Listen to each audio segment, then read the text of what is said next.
Wait lang po. Obligata, Medulla. medulla, pons. Tapos, ito yung mga, ito yung fifth cranial nerve.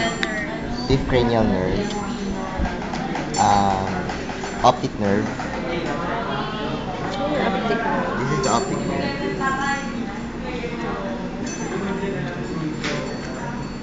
Ano ba yung fifth cranial nerve?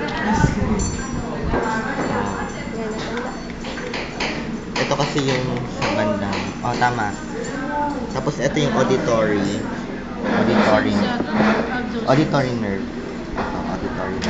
This is the auditory. Kasi actually yung medulla is already malapit na siya sa cerebellum where the balance and auditory of the ears in. And then this one, I forgot na. Teka lang Ganito.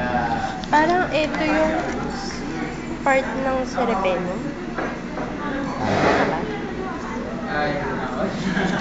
Ibang klase ng Microdrock.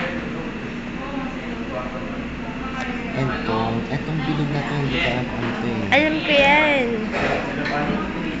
Ano tawag dito? Pulse. Ha?